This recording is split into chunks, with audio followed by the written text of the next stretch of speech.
പൊതുവേദിയിലേക്ക് സ്വാഗതം. I love Muhammad പോസ്റ്ററുകളെ ചൊല്ലി ഉത്തർപ്രദേശിൽ നടന്ന പ്രതിഷേധങ്ങൾ അക്രമാസക്തമായി.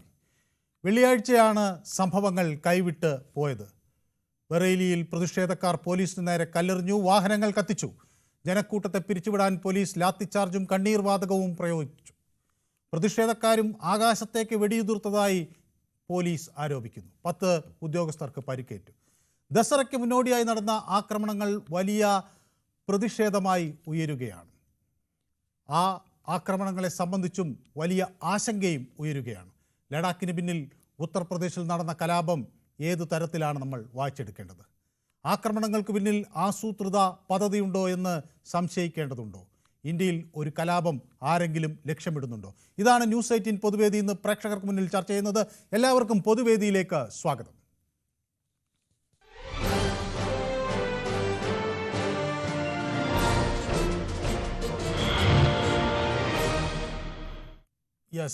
എൻ്റെ ആദ്യ കോളർ സൂപ്പി വെള്ളമുണ്ടയിൽ നിന്ന്. സൂപ്പി, ഉത്തർപ്രദേശിൽ ഈ കലാപം ഇങ്ങനെ ഉണ്ടാകാൻ എന്ത് കാരണം എന്നാണ് ശ്രീ സൂപ്പി കരുതുന്നത്? മുഹമ്മദ് കുഞ്ഞ് എന്നോടൊപ്പം ചേരുന്നത് കായംകുളത്തു നിന്നാണ്. ശ്രീ മുഹമ്മദ് കുഞ്ഞ്, എന്താണ് ഇങ്ങനെ ഒരു കലാപം അക്രമാസക്തമായി മാറാൻ കാരണം എന്ന് താങ്കൾ കരുതുന്നത്? നമസ്കാരം മനു. നമസ്കാരം. മുഹമ്മദ് കുഞ്ഞല്ല, മൊയ്തീൻ കുഞ്ഞാണ്. മൊയ്തീൻ കുഞ്ഞ്. ഓ സോറി. നമ്മുടെ സ്ഥിരം പ്രേക്ഷകൻ. ഓക്കെ. ഇത് നമ്മുടെ കേരളത്തിലും വലിയ താമസമില്ലാതെ വരും. എല്ലായിടത്തും എല്ലാ സ്ഥലങ്ങളിലും നടക്കുന്നതെന്ന് പറയാൻ മുസ്ലിങ്ങൾക്ക് എതിരെയുള്ള കലാപങ്ങളാണ് ഈ നടന്നുകൊണ്ടിരിക്കുന്നത്. മുസ്ലിങ്ങളെ ഇല്ലാതാക്കുക എന്നുള്ള ഒരൊറ്റ ചിന്തയേ ഉള്ളൂ. BJP-ക്കാര് പിണറായി വിജയനെ എങ്ങനെയെങ്കിലും അധികാരത്തിലൊന്ന് കയറ്റാനാ BJP-ക്കാർ ഇവിടെ ശ്രമിച്ചുകൊണ്ടിരിക്കുന്നത്. BJP-ക്കാർക്ക് പിണറായി വിജയനും അടുത്ത ഒരു ട്രിപ്പും കൂടെ കയറിയെങ്കിൽ മാത്രമേ BJP-ക്ക് ഇവിടെ നിൽക്കാനൊക്കത്തുള്ളൂ. പിന്നത്തെ ഭരണം BJP ആയിരിക്കും. എല്ലാ സംസ്ഥാനങ്ങളിലും രാജ്യവ്യാപകമായി ഇത്തരം കലാപങ്ങൾക്ക് എന്തെങ്കിലും പുറകിൽ എന്തെങ്കിലും പ്രശ്നങ്ങളുണ്ടോ എന്നാണ് ഞാൻ ചർച്ച ചെയ്യുന്നത്. ഗൗതം കാസർഗോഡ് നിന്ന് നിന്നോടൊപ്പം ചേരുന്നു. ഗൗതം, ലഡാക്കിൽ നടന്ന വിഷയങ്ങൾ നമ്മൾ കണ്ടു. ലഡാക്കിൽ വലിയ ഗുരുതരമായ ഒരു സംഭവം നടക്കുന്നു. സോനം വാങ്ചുക്ക് അറസ്റ്റിലാകുന്നു. സമാനമായ രീതിയിൽ ഉത്തർപ്രദേശിലും നടക്കുന്നു. അത് പലയിടങ്ങളിൽ നടന്നു. ബറേലിയിലുള്ളതാണ് നമ്മൾ കണ്ടത്. മറ്റു പലയിടങ്ങളിലും അത് നടന്നു എന്ന വിവരങ്ങൾ പുറത്തു വരുന്നു. എന്താണ് ഇതിൽ നിന്ന് വ്യക്തമാകുന്നത്? മനു, നമസ്കാരം. നമസ്കാരം. നരനായാട്ടൽ ഇതുമായി ബന്ധപ്പെട്ടുകൊണ്ടത് BJP എവിടെയെങ്കിലും മുസ്ലിങ്ങളെ ഇല്ലാതാക്കാനാണ് നോക്കുന്നത്. ഓക്കെ, വ്യക്തമാണ് താങ്കളുടെ അഭിപ്രായം. മുഹമ്മദ് മഞ്ചേരി എന്നോടൊപ്പം ചേരുന്നു. ശ്രീ മുഹമ്മദ് മഞ്ചേരി. നമസ്കാരം സാറേ. നമ്മുടേത് ഒരു സമാധാനപ്രിയരായ ഒരു നാടായിരുന്നു. പലയിടത്തും പ്രതിഷേധങ്ങൾ നടക്കാറുണ്ടായിരുന്നെങ്കിലും ഇത്രമാത്രം വ്യാപകമായി അതിന് പിന്നിലേക്ക് അക്രമങ്ങളിലേക്ക് കാര്യങ്ങൾ നീങ്ങുന്നതിൽ എന്താണ് അതിന്റെ ഒരു സൂചനയായി താങ്കൾ കരുതുന്നത്? അതിപ്പോഴത്തെ കേന്ദ്ര ഭരണത്തിന്റെ തെറ്റാണ്. അതെ, അതാണ് മനസ്സിലാക്കേണ്ടത്. അവര് കഴിയാവുന്നതും അത് ഇന്ത്യ ഹിന്ദുസ്ഥാൻ ആക്കുകയാണ്. അതിന് കഴിയാവുന്നതും എങ്ങനെയെല്ലാം ആക്രമിക്കണോ അത് മുഴുവൻ അവർ ചെയ്യും. എന്തുകൊണ്ടെന്ന് വെച്ചാൽ ഇപ്പൊ ഒരു പള്ളിക്ക് സ്ഥലം കൊടുത്തിരുന്നു. ആ സ്ഥലം കൊടുത്തപ്പോ അവിടെ കയറ്റേണ്ട കാരണം. അപ്പൊ അങ്ങനെയൊക്കെ അത് പല ജാതിക്കാരും എല്ലാരും ആണല്ലോ ഈ ഇന്ത്യ എന്ന് പറഞ്ഞാല്. അപ്പൊ ഇന്ത്യയിൽ നമ്മളെല്ലാരും സഹകരിക്കണ്ടേ? ഞങ്ങൾ കമ്മ്യൂണിസ്റ്റുകാരും സഹകരിക്കണല്ലേ? അത് മനസ്സിലാക്കണ്ടേ? വ്യക്തമാണ് താങ്കളുടെ അഭിപ്രായം. അപ്പൊ എന്നോടൊപ്പം ശ്രീ ബാലകൃഷ്ണൻ വടകര നമുക്കൊപ്പം ചേരുന്നു. ശ്രീ ബാലകൃഷ്ണൻ. നമസ്കാരം. ശ്രീ ബാലകൃഷ്ണൻ, എല്ലായിടത്തും പ്രതിഷേധങ്ങൾ സാധാരണയാണ്. ഒരു ജനാധിപത്യ രാജ്യം എന്ന നിലയിൽ നമുക്ക് പ്രതിഷേധിക്കുന്നതിലും കുഴപ്പമില്ല. ഇപ്പോൾ ബറേലിയിൽ നടന്നത് വലിയ തോതിലുള്ള ഒരു സംഘർഷമാണ് നമ്മൾ കാണുന്നത്. അവിടെ മൗ, വാരണാസി, മൊറാദാബാദ്, അതുപോലെ ഉത്തരാഖണ്ഡിലും ഗുജറാത്തിലും കർണാടകയിലും ഒക്കെ ഇത്തരം പ്രതിഷേധങ്ങൾ ചെറിയ തോതിലെങ്കിലും ഉണ്ടായി എന്ന വിവരങ്ങൾ ഇപ്പോൾ പുറത്തു വരുന്നു. അപ്പോൾ ഇത് ഒരു പോസ്റ്ററുമായി ബന്ധപ്പെട്ടതാണ്. ആ പോസ്റ്ററുമായി ബന്ധപ്പെട്ട ഒരു പ്രതിഷേധം ഇങ്ങനെ വ്യാപിക്കാനുള്ള കാരണം സർക്കാരിൻ്റെ പിടിപ്പുകേടാണോ? ഐ ലവ് മുഹമ്മദ് എന്ന ഒരു പോസ്റ്ററുമായി ആളുകൾ വരുന്നു. അത് ഒരു മാർച്ചാണ് എന്ന തരത്തിൽ സെപ്റ്റംബർ 4-ന് ഒരു ഘോഷയാത്രയ്ക്കായി സ്ഥാപിച്ച ഐ ലവ് മുഹമ്മദ് എന്ന ബോർഡിൽ കാൺപൂർ പോലീസ് FIR രജിസ്റ്റർ ചെയ്യുന്നു. അതിനെ തുടർന്നുള്ള ഒരു പ്രതിഷേധമാണ്. അപ്പോൾ ഇങ്ങനെ ഒരു ബോർഡുമായി ആളുകൾ പ്രതിഷേധിക്കണം. ആ പ്രതിഷേധം ആരംഭിച്ചു വളരെ പെട്ടെന്ന് തന്നെ അത് അക്രമാസക്തമായി. എന്തുകൊണ്ടായിരിക്കാം അത് അക്രമാസക്തമായത്? സാർ, ഈ രാജ്യത്ത് പല സംസ്ഥാനങ്ങളിലും തെരഞ്ഞെടുപ്പ് നടക്കുവാൻ പോവുകയാണ്. കേൾക്കാമോ സാർ? കേൾക്കാം. യഥാർത്ഥ ജനവിധിയിൽ ഇവർ വിജയിക്കില്ല എന്ന് ഇവർക്ക് തോന്നിയിട്ടുണ്ട്. അപ്പൊ രാജ്യത്തൊരു കലാപം ഉണ്ടാക്കാനുള്ള ഒരു പദ്ധതി ഉണ്ട് എന്നുള്ളത് യാതൊരു സംശയവും വേണ്ട. അതിന്റെ ഭാഗമാണ് പോലീസ് അറ്റാക്കിന്റെ ഭാഗം. നമുക്ക് ആ പോലീസ് അറ്റാക്കുകളുടെ കുറച്ച് വിഷ്വൽസ് ഒന്ന് കാണാം. അവിടെ അത് കൂടാതെ തന്നെ അതിന്റെ താഴെയും കുറെ വിഷ്വൽസ് ഉണ്ടാകും. അത് ഒന്ന് കാണാം. ബാലകൃഷ്ണൻ, അങ്ങക്ക് പറയാം. അപ്പോ അതാണ് വളരെ നോക്കൂ, എന്തൊരു ഭീകരമായ ഒരു അന്തരീക്ഷമാണ് ഇപ്പോൾ ബറേലിയിൽ നിൽക്കുന്നത്. ഞാനിപ്പോൾ ആ ബറേലിയിൽ നമ്മുടെ പ്രേക്ഷകനൊക്കെ ഉണ്ടല്ലോ, ബാലകൃഷ്ണനൊക്കെ, അവരൊക്കെ വിളിക്കുമെന്നാണ് വിചാരിക്കുന്നത്. എന്താണ് അവിടെ സംഭവിക്കുന്നതിൻ്റെ നേരിട്ടുള്ള ദൃശ്യങ്ങൾ കാണാം. അപ്പോൾ രാജ്യത്ത് ലഡാക്കിൽ ഞാൻ ഇതുപോലെ ദൃശ്യങ്ങൾ കണ്ടു, ഇപ്പോൾ ബറേലിയിൽ കാണുന്നു. ഇതൊക്കെ എന്തിൻ്റെ സൂചനയാണ് ശ്രീ ബാലകൃഷ്ണൻ? സാർ, ഇത് മനസ്സിലാക്കേണ്ടതെന്ന് വെച്ചാൽ അതത് പ്രദേശത്തുള്ള ആൾക്കാരാണിത്.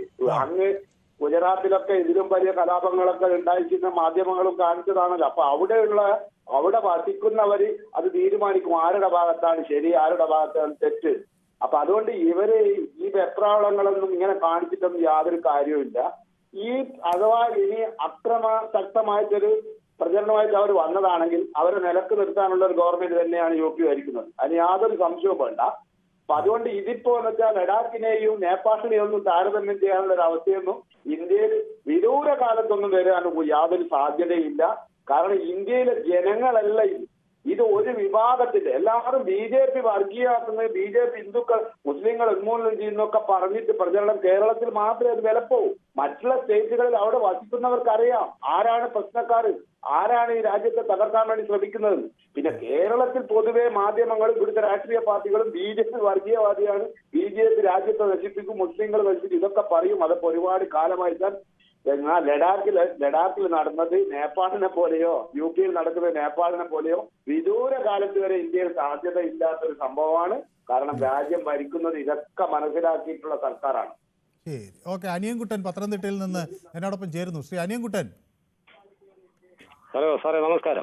ദസറ ഉത്സവത്തിന് മുന്നോടിയായാണ് ഉത്തർപ്രദേശിൽ ഇങ്ങനെ ഒരു കലാപം നടക്കുന്നത്. ഐ ലവ് യു മുഹമ്മദ് എന്ന പോസ്റ്ററുകളെ ചൊല്ലിയാണ് പ്രതിഷേധം. വെള്ളിയാഴ്ച പ്രാർത്ഥന കഴിഞ്ഞപ്പോൾ തന്നെ അതിനെതിരെയുള്ള പ്രതിഷേധം വന്നു. പോലീസിന് അങ്ങോട്ടും ഇങ്ങോട്ടും ലാത്തിചാർജ് നടത്തേണ്ടി വന്നു, കണ്ണീർ വാതകം പ്രയോഗിക്കേണ്ടി വന്നു.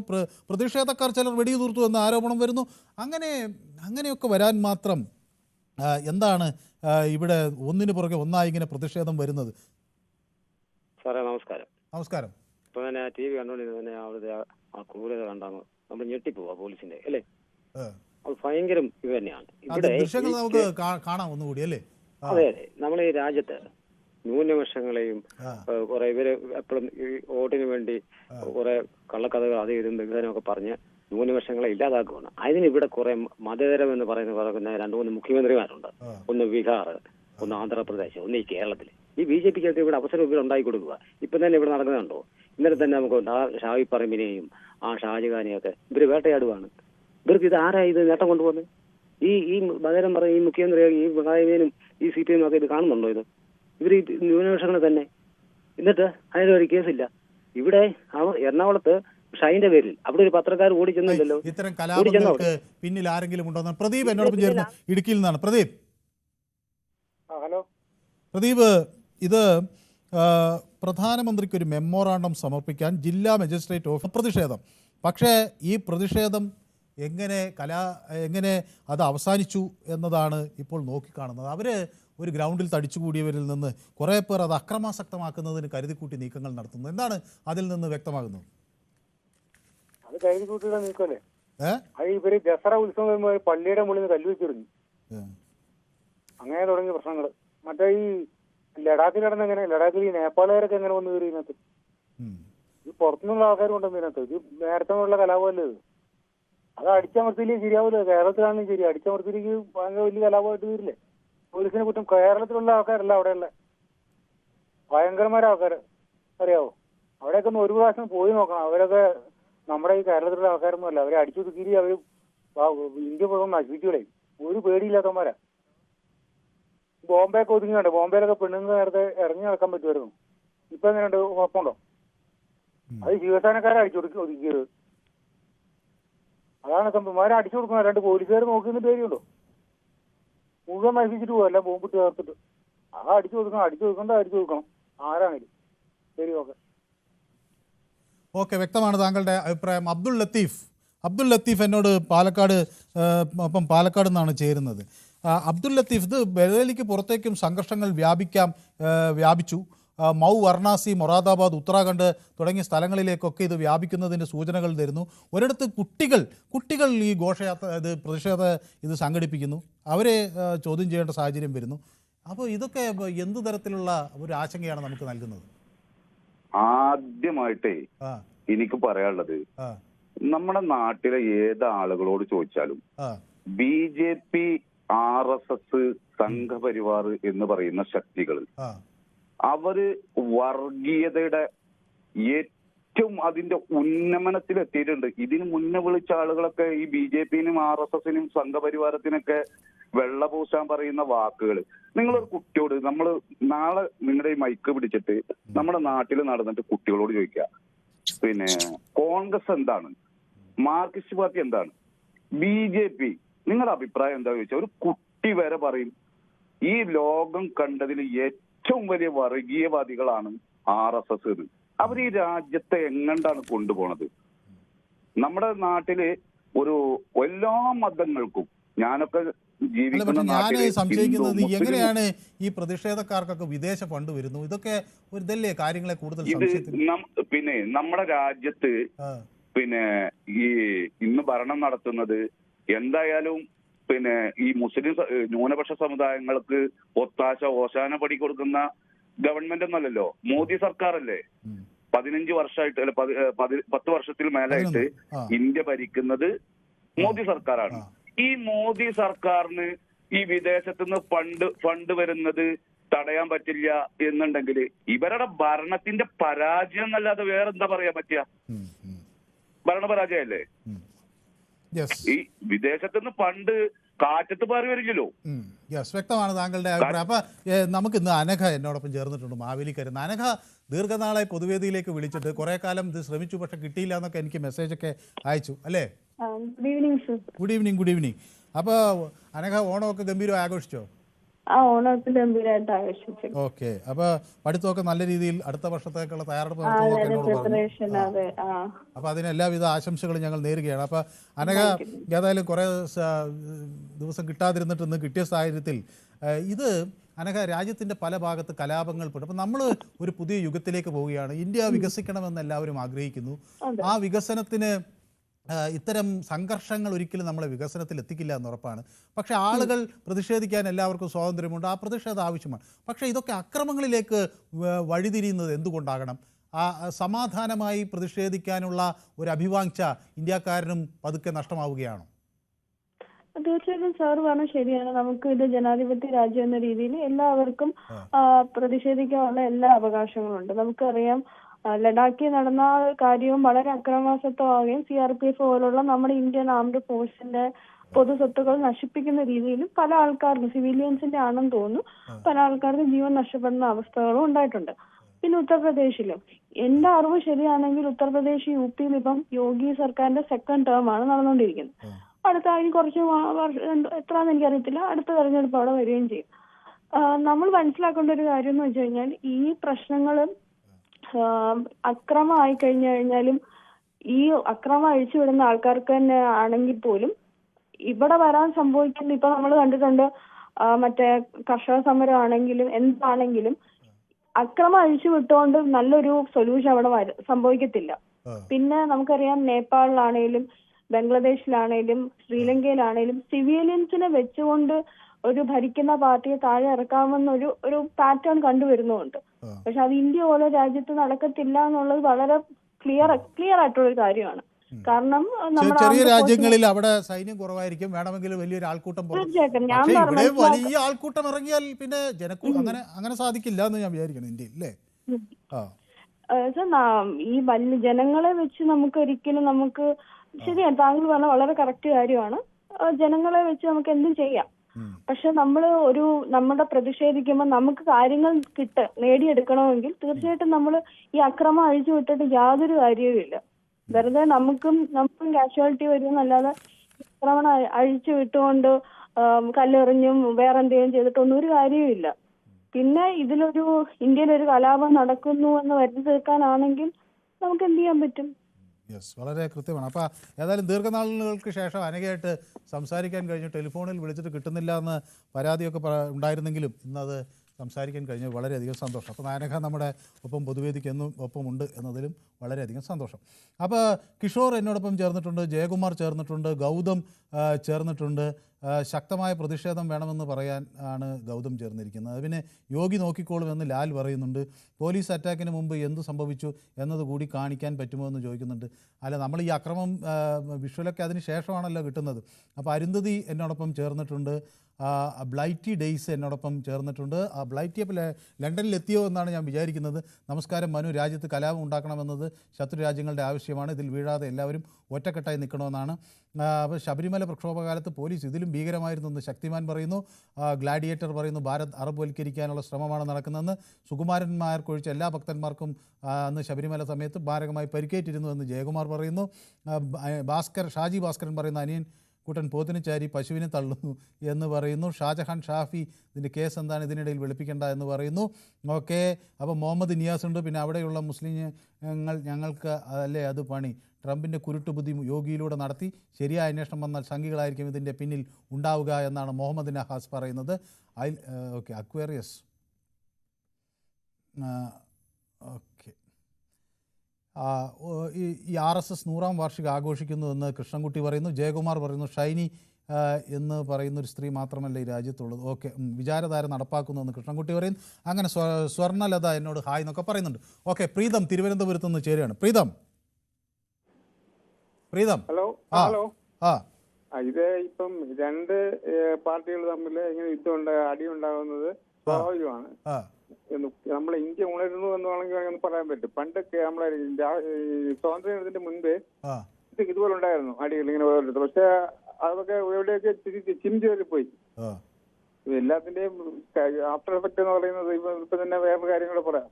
നമ്മുടെ പിണറായി വിജയൻ ഭരിച്ചാലും കോൺഗ്രസിൽ ആര് ഭരിച്ചാലും നമുക്കെല്ലാവർക്കും ഏകദേശം 100 തന്നെയാണ്. അതുകൊണ്ട് ജനങ്ങൾ അധികം മോദലല്ല ഈ ഏത് പാർട്ടി വരും എന്നുള്ളതിൽ. ഏത് പാർട്ടി വരും എന്നുള്ളതിൽ എന്തായാലും ഭരണം ഏകദേശം 100 തന്നെ ഇരിക്കും. ഓക്കെ, വ്യക്തമാണ്. അപ്പോൾ കൃത്യമാണ്. അപ്പോൾ എന്നോടൊപ്പം കമാൻഡർ മാത്യു ചേർന്നു. കമാൻഡർ മാത്യു ബോംബെയിലേക്ക് മടങ്ങിയെത്തി അല്ലേ? അതെ, ബോംബെ മടങ്ങിയെത്തി. അപ്പോൾ മനു പറഞ്ഞു, ഞാനത് പറയാം. ഞാൻ ഈ വിഷയത്തില് ഒരു കാര്യം അച്ഛന് മനു ഇന്ന് വിഷയം എടുത്തപ്പോൾ മനു വളരെ ഇമ്പോർട്ടന്റ് ആയിട്ടുള്ള ഒരു വിഷയം മനു ഇഗ്നോർ ചെയ്ത് കളഞ്ഞു. ഏതായിരുന്നു? അതായത് നമ്മുടെ NSSന്റെ ഇന്നത്തെ ഇഷ്യൂ നമുക്കൊരു വലിയ ഇഷ്യൂ ആയിട്ട് എടുക്കേണ്ട ഒരു ഇഷ്യൂ ആയിരുന്നു. നമ്മൾ കഴിഞ്ഞ ദിവസം NSS ഡിസ്കസ് ചെയ്തു. മാത്രമല്ല NSS വൈകുന്നേരവും ഡിസ്കസ് ചെയ്യുന്നുണ്ട്. അപ്പോൾ എല്ലാ ചർച്ചകളും ഒരേ വിഷയത്തിൽ ആകണ്ട എന്ന് വെച്ചാൽ മാത്രമല്ല ഞാൻ ഇത് കുറേ കൂടി ഒരു നാഷണൽ പെർസ്പെക്റ്റീവിൽ വിചാരിച്ചത് ഇപ്പം കമാൻഡർ മാത്യുവിനെ പോലെ നമ്മുടെ സംസ്ഥാനത്തിന് പുറത്തുള്ള ധാരാളം ആളുകൾക്കൊക്കെ ഇത് കുറേ കാര്യങ്ങൾ ഇതിൽ പറയാനുണ്ടാകും. അപ്പോൾ മറ്റത് നമ്മുടെ ചർച്ച വൈകുന്നേരം നടക്കുന്നുണ്ട്. ഏതായാലും അതും ഒരു പ്രധാന വിഷയം തന്നെ, അത് രാഷ്ട്രീയ വിഷയം. ഇത് ഞാൻ കൂടുതൽ എന്നെ ഇന്ന് ആകർഷിച്ച വിഷയം എൻ്റെ രാജ്യം എനിക്ക് വളരെ പ്രധാനപ്പെട്ടതാണ്. അപ്പോൾ ഇവിടെ നമ്മൾ പ്രതിഷേധങ്ങൾ വേണം, ആളുകൾ ജനാധിപത്യത്തിൽ സുന്ദരമായി പങ്കെടുക്കണം. പക്ഷേ അത് സമാധാനപൂർവ്വമാകുന്നതാണ് എനിക്ക് ഏറ്റവും ഇഷ്ടം. അപ്പം ഞാനത് ഇതിൽ എന്തെങ്കിലും ആശങ്കപ്പെടേണ്ടതുണ്ടോ എന്ന് അറിയാൻ വേണ്ടി ചോദിക്കാം. കമാൻഡർ മാത്യു. ഞാൻ പറയുന്ന ഒന്ന് ക്ഷമയോടെ കേൾക്കണം. നമുക്കെല്ലാവർക്കും ഇന്ത്യ മഹാരാജ്യത്ത് സ്വാതന്ത്ര്യമുള്ള നമുക്ക് സെപ്റ്റംബർ മാസം ആക്ച്വലി 4-ാം തീയതി കാൺപൂരിൽ ഒരു നബിദിന ആഘോഷം നടന്നു. ആ നബിദിന ആഘോഷത്തിന് ഈ ചെറിയ ഹിന്ദു സംഘടനകള് കയറി അറ്റാക്ക് ചെയ്യേണ്ട ഒരു കാര്യം അവർക്കില്ലായിരുന്നു.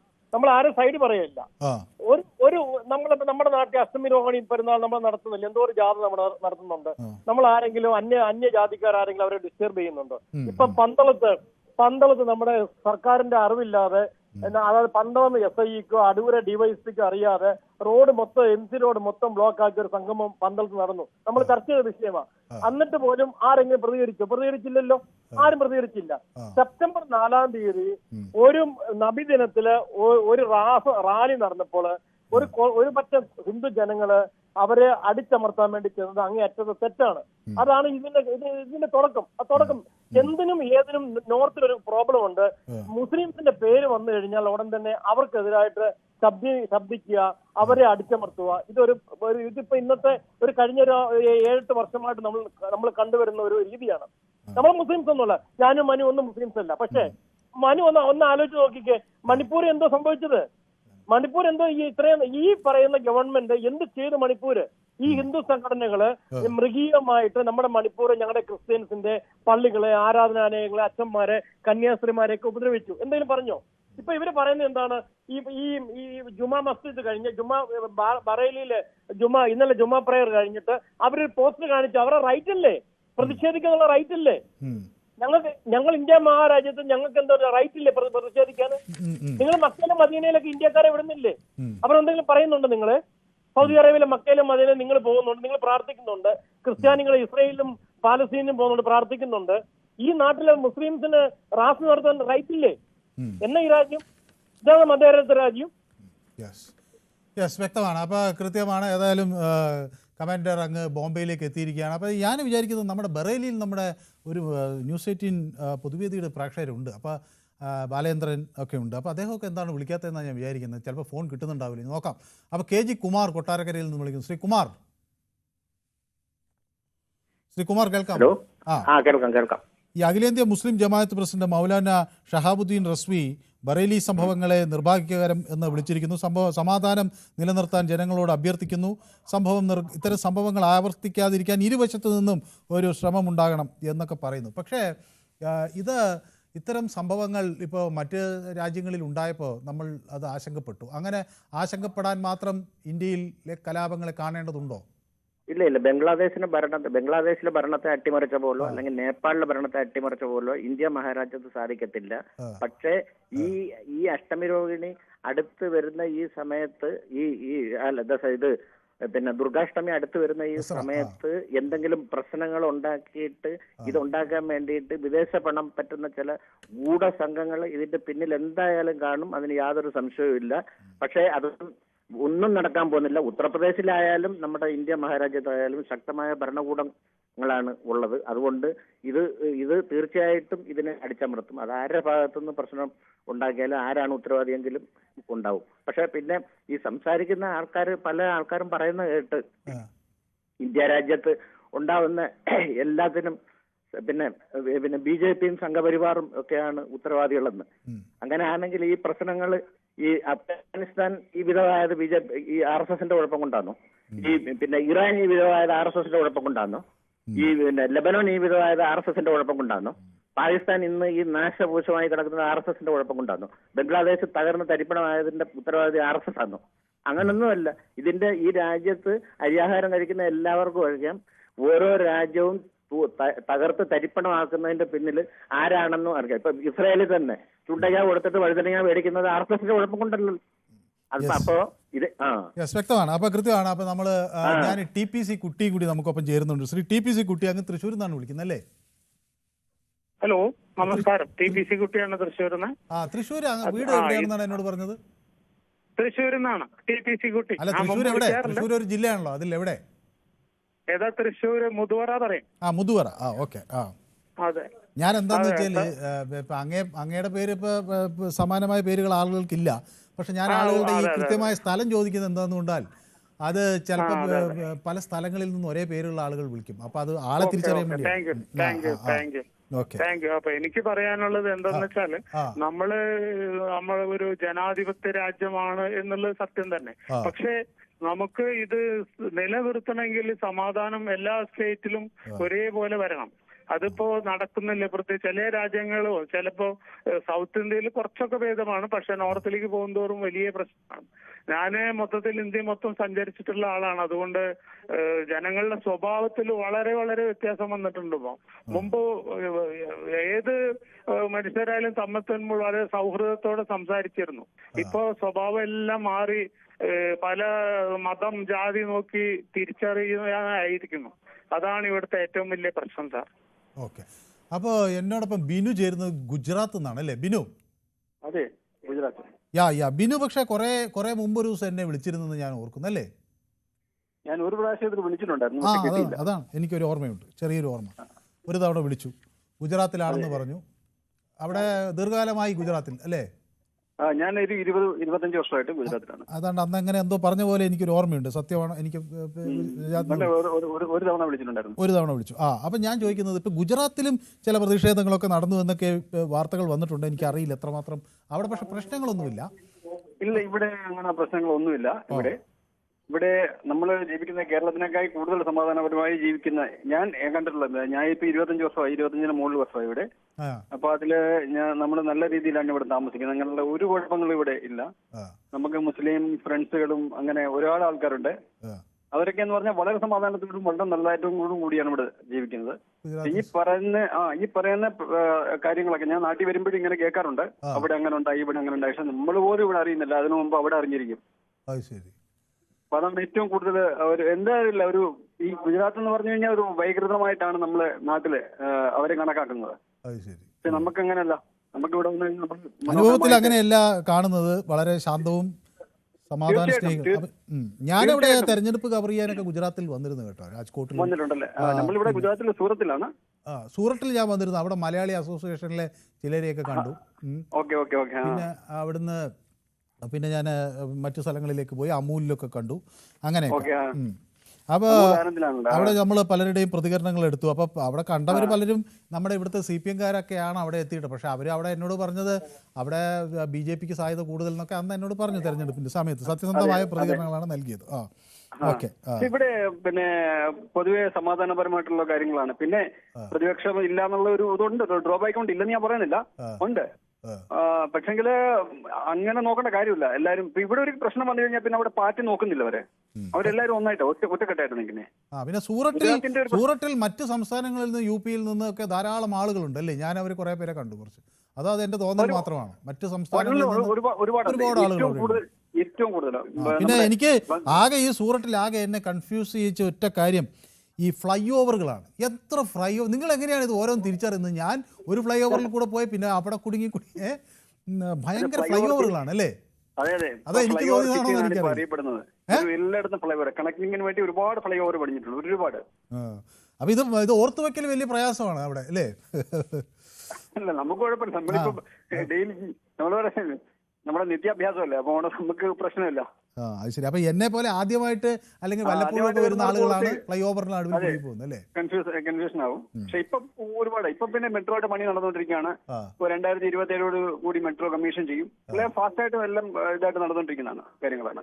ഡെവലപ്മെന്റ്സ് എന്ന് പറഞ്ഞാൽ നല്ല ഇതായിട്ട് നമുക്ക് കാണാൻ പറ്റും ഡെവലപ്മെന്റ്സ്. അങ്ങനെയല്ല, ഇപ്പൊ ഞാൻ നാട്ടിൽ ചെന്നപ്പോ പത്തനംതിട്ട ഒരു പാലം എന്ന് പറഞ്ഞാൽ 10 വർഷമായിട്ട് അത് ഇങ്ങനെ കിടക്കുവാണ്. ഒരു പാലം നമ്മുടെ വേഗതയിൽ കൺസ്ട്രക്ഷൻ പൂർത്തിയാകുന്നു അല്ലേ? വളരെ വളരെ വളരെ വേഗത്തിലാണ്. ഗുജറാത്തിലെ സൂറത്തിൽ നിന്ന് ബിനു വിളിച്ചു. അവിടുത്തെ നമ്മുടെ മറ്റു മലയാളികളും അങ്ങയുടെ മലയാളി അസോസിയേഷനും ഒക്കെ നമ്മുടെ ആശംസകൾ അറിയിക്കണം. അവിടെ ഓണമൊക്കെ ഗംഭീരമായിരുന്നോ ബിനു? എന്തോ ടെലിഫോൺ കട്ടായി. ഓക്കെ. അപ്പോൾ എന്നോടൊപ്പം മിനി ടീച്ചർ ചേർന്നിട്ടുണ്ട്. അപ്പോൾ മിനി ടീച്ചർ ഇന്ന് 2 പേർ മാവേലിക്കരയിൽ നിന്നാണ് കേട്ടോ. 2 പേരും ആലപ്പുഴക്കാരാണ്. 2 പേരും കുറേ നാളായി ഇങ്ങോട്ട് വിളിച്ചിട്ട്. മിനി ടീച്ചറെ നമ്മളിന്ന് കാണുന്നു, യൂട്യൂബിലാണ് വന്നിരിക്കുന്നത്. Hi Manu sir, good evening എന്ന് പറയുന്നത്. അപ്പോൾ ടീച്ചർക്ക് ഇന്ന് സ്കൂളില്ലെന്ന് തോന്നുന്നു. അപ്പോൾ നമുക്കൊപ്പം ചേർന്നിട്ടുണ്ട്. അപ്പോൾ ടീച്ചറുടെ കുട്ടികളും പൊതുവേദി കാണാറുണ്ടെന്നാണ് പറഞ്ഞത്. അപ്പോൾ ടീച്ചർ ഇന്ന് വിളിച്ചില്ല. അപ്പോൾ ഒരു ദിവസം വിളിച്ചില്ലെന്ന് പറഞ്ഞാൽ കുറേ ദിവസമായി വിളിച്ചിട്ടില്ല. അപ്പോൾ ടീച്ചർ ഹാപ്പി ആയിട്ട് ഓണമൊക്കെ ആഘോഷിച്ചു കുട്ടികൾക്കൊപ്പം എന്നാണ് ഞാൻ വിചാരിക്കുന്നത്. അപ്പോൾ എല്ലാവർക്കും എൻ്റെ ആശംസകൾ. അപ്പോൾ ഡേവിഡ് വിജയ് പള്ളുരുത്തിയിൽ നിന്ന്, അദ്ദേഹം ഒരു ഗുജറാത്തി മലയാളി എന്ന് വേണമെങ്കിൽ പറയാം. മലയാളി ആണെങ്കിലും ഗുജറാത്തിൽ ദീർഘകാലം പോവുകയും അവിടെ ഇടയ്ക്കിടയ്ക്ക് ഒരു രാജ്യം മുഴുവൻ ചുറ്റിക്കടിക്കുന്ന ഒരാളാണ്. അപ്പോൾ അദ്ദേഹത്തിന് ഒരു പക്ഷേ ഇതിൽ കൂടുതൽ കാര്യങ്ങൾ പറയാനുണ്ടാവും. ശ്രീ ഡേവിഡ് വിജയ്, ഇത് കേൾക്കാമോ? കേൾക്കുന്നുണ്ട്. ഞാൻ ഗുജറാത്തിലെ കാര്യമല്ലല്ലോ, ഇപ്പൊ ഇന്നലെ യുപിയിലെ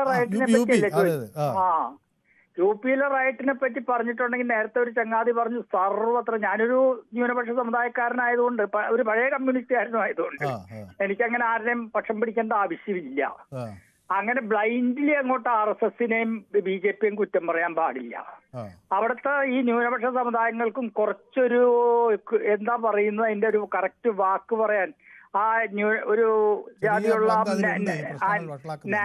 നാരോ മൈൻഡഡ്നെസ് കുറച്ച് കൂടുതലാണ്. ഞാൻ ടൈംസ് ഓഫ് ഇന്ത്യയിൽ വായിച്ചതാണ്. അവിടെ വാൽമീകി എന്നൊക്കെ പറഞ്ഞ ചില സമുദായമുണ്ട് ഹിന്ദുക്കളുടെ ഇടയിൽ. അപ്പൊ അങ്ങനെ അവർക്ക് ഇവര് ഈ അവിടെ മീറ്റ് പ്രോഡക്ട്സ്, ഞാൻ മീറ്റ് പ്രോഡക്ട്സിന്റെ സെയിൽസ് മാനേജറായിട്ടൊക്കെ വർക്ക് ചെയ്തിട്ടില്ല, കീൽസിന്റെ ഒക്കെ. അപ്പൊ ഈ ഫ്രോസൺ മീറ്റ് പ്രോഡക്ട്സ് ഒക്കെ എക്സ്പോർട്ട് ചെയ്യുന്നതിന്റെ ഏറ്റവും വലിയ ഫാക്ടറികളൊക്കെ ഉള്ള സ്ഥലമാണ്. അപ്പൊ അവിടെ മുസ്ലിംസ് അവ ഇറച്ചി കട്ട് ചെയ്യുന്ന സ്ഥലത്ത് വരുന്ന ഹിന്ദുക്കൾക്ക് ഹലാൽ കട്ടായിരിക്കണം, അതുകൊണ്ട് നിങ്ങൾ ഹലാലല്ല എന്നും പറഞ്ഞുകൊണ്ട് അവരെ മതം മാറ്റുന്നു എന്നൊക്കെ പറഞ്ഞുകൊണ്ട് അതിന്റെ പേരിൽ ഹിന്ദുക്കളുടെ ഈ സ്ക്രൂ ചെയ്യുന്ന പരിപാടിയൊക്കെ അവിടെ ഉണ്ട്. ഇന്നലത്തെ രാത്രിയിൽ അവിടെ DGP ആയിരുന്ന ഒരു ചങ്ങായി രാത്രി മിറർ നൗലറ്റാണ് അദ്ദേഹം പറയുന്നത് കേട്ടു. ഒരു ചെറിയ ജനവിഭാഗമേ ഉള്ളൂ അങ്ങനെ അവരുടെ ഈ വർഗീയത, ന്യൂനപക്ഷ വർഗീയതയാണെങ്കിലും ഭൂരിപക്ഷ വർഗീയതയാണെങ്കിലും ആര് കാണിച്ചാലും അത് തെറ്റ് തന്നെയാണ്. അതല്ലെങ്കിൽ എത്ര കർഷകർ മുഹറം അല്ലെങ്കിൽ ഇവരുടെ നബിദിനമൊക്കെ ആഘോഷിക്കുന്ന അവിടെ എന്തെങ്കിലും പ്രശ്നങ്ങളുണ്ടോ? പിന്നെ ഇത് ഇപ്പൊ രാജ്യം ഫേസ് ചെയ്യുന്നത് വളരെ സന്നിഗ്ധമായ ഒരു സിറ്റുവേഷനാണ്. താങ്കൾക്ക് ഞാൻ പറയാതെ തന്നെ അറിയാലോ, നേരത്തെ നിങ്ങൾ ഒരാളുടെ അടുത്ത് പറയുന്നത് കേട്ടു, കുറച്ചുകൂടി ബ്രോഡ് പെർസ്പെക്റ്റീവ് ഉള്ള കാര്യം അങ്ങനെ എടുക്കേണ്ടത്. അല്ലാതെ ഈ മാങ്കൂട്ടം പറഞ്ഞുകൊണ്ട് 3 ദിവസം, മറ്റവരങ്ങനെയാന്ന് പറഞ്ഞ NSSും പറഞ്ഞുകൊണ്ട് വേറൊരു ദിവസം. ഇപ്പൊ നിങ്ങളുടെ ഈ പ്രോഗ്രാം ഇന്ന് തന്നെ ഞാൻ ഇത്രയും ട്രൈ ചെയ്ത് കിട്ടാൻ കാരണം ഈ ഇതിന്റെ ഗൗരവം ശരിക്കും പലർക്കും അറിഞ്ഞുകൂടാത്തതുകൊണ്ടാണ് ഈ ചെറിയ ചെറിയ വിഷയങ്ങൾ എന്തുകൊണ്ട് ചർച്ച ചെയ്യുന്നില്ല. നേരത്തെ കമാൻഡറുടെ അടുത്ത് പറയുന്നത് കേട്ടു, മനു തന്നെ പറഞ്ഞത്. അപ്പൊ ഇപ്പൊ രാജ്യം ഫേസ് ചെയ്യുന്ന സിറ്റുവേഷൻ എന്ന് പറഞ്ഞിട്ടുണ്ടെങ്കിൽ നമ്മൾ കുതിച്ചു ഉയർന്നുകൊണ്ടിരിക്കുകയാണ്. അപ്പൊ ഇവിടെ ചുരുക്കം പറഞ്ഞ പഴയ പോലത്തെ ഒരു പ്രതിപക്ഷം അല്ല ഉള്ളത്. ഒരു വർഗം അവന്റെ കുടുംബവും ആ കുടുംബത്തിന്റെ ഇത് അടക്കി വാഴാനുള്ള ഒരു ശ്രമമൊക്കെ നടന്നുകൊണ്ടിരിക്കുക. അതിനും വേണ്ടി ഒരുത്തൻ ഇന്നലെ അവിടെ ചെന്നിട്ട് ഇപ്പൊ ഒരു കേസ് ഇന്നലത്തെ മനോരമയിലുണ്ട്. ആരാളെന്നൊക്കെ അറിയില്ല, ഞാൻ പറയാതെ തന്നെ താങ്കൾക്ക് അറിയാം. ഈ ഒപ്പോസിഷൻ നേതാവ് അമേരിക്ക ചെന്നിട്ട് കുറച്ചു കാലം മുമ്പ് ഒരു അടിയടിച്ചു വിട്ടു, സിഖുകാർ ഇന്ത്യയിൽ സുരക്ഷിതരല്ല എന്ന്. ഒരു അമേരിക്കൻ സിറ്റിസൺ കേസ് കൊടുത്തിട്ടുണ്ട് അതിന്, ഈ പറഞ്ഞ ചങ്ങാതിക്കെതിരെ. അങ്ങോരുടെ പേരും ഞാൻ വല്ല ചീത്തവാക്കും പറഞ്ഞ താങ്കൾ റിലേ കട്ട് ചെയ്യും. അതുകൊണ്ടാണ് ഞാൻ പറയാത്തത്. അതുപോലെ ഒരു പ്രശ്നം വരുമ്പോൾ നമ്മളെല്ലാം ഒന്നിച്ചു നിൽക്കണം. ഇതിവിടെ പല ന്യൂനപക്ഷങ്ങൾക്കും ഇല്ല, ഭൂരിപക്ഷങ്ങൾക്കും ഇല്ല. നേരം മണിപ്പൂരിലെ കാര്യമൊക്കെ പറഞ്ഞു, മണിപ്പൂരിൽ അങ്ങനെ വർഗീയതയൊന്നും അല്ല. അവിടെ ഒരു രാജീവ് സർദേശായിയുടെ അടുത്തോ കരൺ താപ്പറിന്റെ അടുത്തോ ഒരു കുക്കി എന്ന് പറഞ്ഞൊരു കൂട്ടർ പറഞ്ഞതാ, ഞങ്ങൾ മെയ്ത്തി എന്ന് പറഞ്ഞതിൽ ഒരുത്തൻ കുക്കികളെ ഞങ്ങൾ വൈപ്പ് ഔട്ട്, കൊന്നുകളയും, വംശനാശം വരുത്തി കളയും. അങ്ങനെയൊക്കെ പറയുന്നവരെ ഹിന്ദുക്കൾ എന്ന് പറയാൻ പറ്റിയാലെന്നേ. എന്നിട്ട് അവിടെ ഗോത്രം ഇന്ദിരാഗാന്ധിയുടെ ജീവൻ നഷ്ടപ്പെടണ്ടായിരുന്നു അവിടെ പോയിട്ട്. എന്നിട്ട് അതൊക്കെ പറയുമ്പോൾ ഇവിടുത്തെ പള്ളിയിൽ എല്ലാവരും കൂടി റോട്ടിൽ ഇറങ്ങി നിൽക്ക്, ക്രിസ്ത്യാനികൾക്കെതിരെയുള്ള ആക്രമണം, ഇതൊക്കെ വേഴ്സ്റ്റാണ്. കുറച്ച് ദിവസം മുമ്പ് ഞാൻ ഫേസ്ബുക്കിൽ ഒരു ഇത് കണ്ടു. എന്താന്ന് വെച്ചിട്ടുണ്ടെങ്കിൽ ഗുജറാത്തിൽ എന്തോ ഒന്ന് തടസ്സപ്പെടുന്നു എന്നും പറഞ്ഞുകൊണ്ട് എന്തോ ഒരു ഇത് അവിടേക്ക് അടിച്ചു കയറുന്നു. ഞാൻ അതിന്റെ അടിയിൽ ഒരു കമന്റ് ഇട്ടു, കൈൻഡ്ലി സ്പെസിഫിക്കലി മെൻഷൻ ഇത് ഏത് സ്ഥലമാണ് ഗുജറാത്തിൽ എന്നുള്ളത്. ഞാനും അവിടെ ജീവിക്കുന്ന ഒരാളാണ്, വർഷത്തിൽ മിക്ക മാസങ്ങളിലും. അവിടെയൊക്കെ അങ്ങനത്തെ വല്ലതും പറഞ്ഞു കഴിഞ്ഞാൽ ഇതുമാതിരി തടസ്സപ്പെടുത്താൻ ക്രിസ്ത്യൻ ആരാധനകൾ വന്നിട്ട് നല്ല കർശനമായിട്ടുള്ള ആക്ഷൻ എടുക്കും. അവിടെ രാജ്കോട്ട് ഡയോസിസ് രൂപതയൊക്കെ വളരെ സ്ട്രോങ് ആണ്. എല്ലാവരും നമ്മുടെ സ്കൂളുകളിലാണ് പഠിക്കുന്നത്, നമ്മളോടൊക്കെ വലിയ റെസ്പെക്ട് ആണ് അവർക്ക്. അങ്ങനെയൊന്നും ഗുജറാത്തിൽ എവിടെയും സംഭവിക്കുന്നില്ല. ഇവിടുത്തെ അതുകൊണ്ട് ഈ ന്യൂനപക്ഷ വർഗീയതയെ പ്രോത്സാഹിപ്പിക്കുന്ന ഇവിടുത്തെ പ്രതിപക്ഷം, അതായത് കേന്ദ്രത്തിലെ പ്രതിപക്ഷം, അതാരാന്ന് ഞാൻ പറയുന്നില്ല. പറഞ്ഞു കഴിഞ്ഞിട്ടുണ്ടെങ്കിൽ താങ്കൾ അവന്റെ പേരിൽ എനിക്ക് എന്റെ വായിന്ന് നല്ല വാക്കുകൾ വരും. അത് താങ്കൾ ഈ റിലേ കട്ട് ചെയ്യുകയും ചെയ്തതിനു മുമ്പ് ഉണ്ടായിട്ടുണ്ടത് അവർക്ക് വിളിച്ച് സംസാരിക്കും. Okay, thank you. അപ്പൊ ഗുജറാത്തിൽ നിന്ന് SG എനിക്ക് എഴുതുന്നത്, ഞാൻ ഗുജറാത്തിലാണ്, സബർമതി ബുള്ളറ്റ് ട്രെയിനിന്റെ വർക്ക് കേരളത്തെക്കാൾ ഫാർ ബെറ്റർ ആണ് എന്നൊക്കെ പറയുന്നു ഗുജറാത്ത്.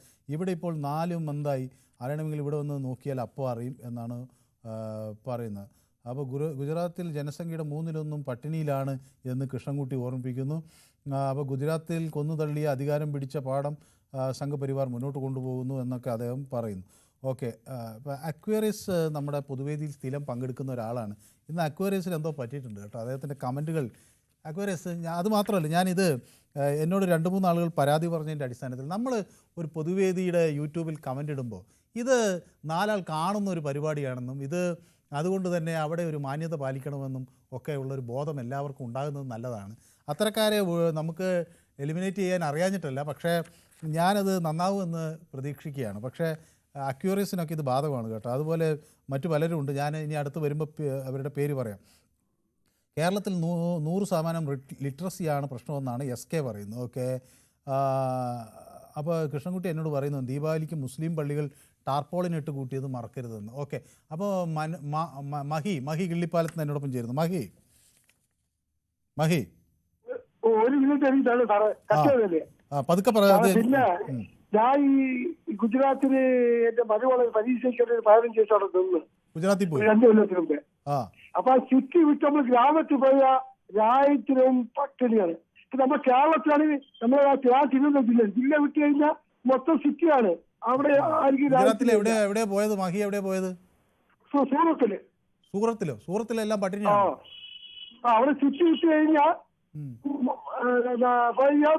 രാജ്യം ആളെ കണ്ട നമ്മൾ അത്രയ്ക്ക് രാജ്യം പിടിച്ച രാജ്യം. നമ്മുടെ കേരളം ഇപ്പൊ നമ്മൾ തിരുവനന്തപുരം ജില്ല കഴിഞ്ഞാൽ മൊത്തം സിറ്റിയാണ്. അവിടെ ആർക്കും ഒരു പട്ടിണിയിലോ ഒന്നുമില്ല. പിന്നെ സംസാരം സാറേ, പിന്നെ കത്ത് സാറേ, ഇവിടെ നിങ്ങൾ ഈ ചർച്ച ഒന്നും ചെയ്യേണ്ട ആവശ്യമില്ലായിരുന്നേ. കോൺഗ്രസിൽ 10 പേര് മുഖ്യമന്ത്രി ഉടുപ്പ് തച്ചു വിട്ടോണ്ടിരിക്കുകയാണ്. അവര് ഓക്കെ, നമ്മൾ എന്താ പറയുന്നത് എനിക്ക് മനസ്സിലാവുന്നില്ല. ഓക്കെ, മനോജ് കൊല്ലത്ത് നിന്ന് നമുക്കൊപ്പം ചേരുന്നു. മനോജ് പറയട്ടെ സാറേ. സാറേ, ഇത് ഇന്ത്യയിലൊട്ടാകെ ഒരു ഭരണത്തെ അട്ടിമറിക്കുന്നതിന് വേണ്ടിയുള്ള ഒരു ഗൂഢനീക്കം നടക്കുന്നുണ്ട്. അതിന്റെ ഭാഗമായി രാജ്യത്തുണ്ടാവുന്ന അസ്ഥിരതകൾ ഉണ്ടാക്കി ഭരണത്തിനെതിരെ ഒരു വികാരമുണ്ടാക്കുക എന്നതിന്റെ ഒരു ദൃക്സാക്ഷ്യം നമ്മളിപ്പോ കണ്ടുകൊണ്ടിരിക്കുന്നത്. കാരണം ഈ രാജ്യം പിന്നെ സാമ്പത്തികമായും ലോകരാജ്യങ്ങൾ മുന്നിൽ വളരുന്നതിന്റെ അസഹിഷ്ണുത ഒരു പ്രതിപക്ഷം എന്ന ഒരു നേതാവിന്റെ പിന്നിൽ അണിനിരുന്നുകൊണ്ട് രാജ്യത്ത് നടക്കുന്ന ഇത്തരത്തിലുള്ള അക്രമങ്ങൾ രാജ്യത്ത് അടിച്ചമർത്തുക തന്നെ വേണം. ഇപ്പൊ തന്നെ ജമ്മു കാശ്മീരിലായി, ഉത്തർപ്രദേശിലായി, ഇനി നാളെ പലയിടത്തും ഇതുണ്ടാവും. അവര് വിചാരിച്ച് നേപ്പാളിലും ബംഗാളിലും ബംഗ്ലാദേശിലും ഉണ്ടാക്കിയ, ശ്രീലങ്കയിൽ ഉണ്ടാക്കിയ രീതിയിൽ ഇന്ത്യയിലും ഇത്തരത്തിലുള്ള ഭരണം അട്ടിമറിക്കാമെന്നുള്ള വ്യാമോഹമാണ്. ഇത് നടക്കുമെന്ന് വ്യാമോഹിക്കാനല്ലാതെ ഈ ജനാധിപത്യമായ രാജ്യത്ത് വ്യത്യസ്തമായ രാഷ്ട്രീയ അഭിപ്രായങ്ങൾ നമുക്ക് എല്ലാവർക്കും ഉണ്ടാവും. പക്ഷെ ഈ ഭരണത്തെ അട്ടിമറിക്കാൻ വേണ്ടി ഇത്തരത്തിലുള്ള കുഴികാല് വെട്ടിയായവരെ നമ്മൾ നിലയ്ക്ക് നിർത്തിയില്ലെങ്കിൽ രാജ്യം എങ്ങോട്ട് പോകും, മറ്റ് സമുദായം എങ്ങനെ പ്രതികരിക്കും എന്ന രീതി നമ്മൾ ചിന്തിക്കേണ്ടിയിരിക്കുന്നു. ശരി, വ്യക്തമാണ്. അപ്പോൾ ഒരു ബ്രേക്ക്, ഒരു ഇടവേള എനിക്ക് അനിവാര്യമായതുകൊണ്ടാണ് ഞാനൊരു ചെറിയ ഇടവേള എടുത്ത് പെട്ടെന്ന് മടങ്ങി വരാം. എങ്ങോട്ടും പോകരുത്.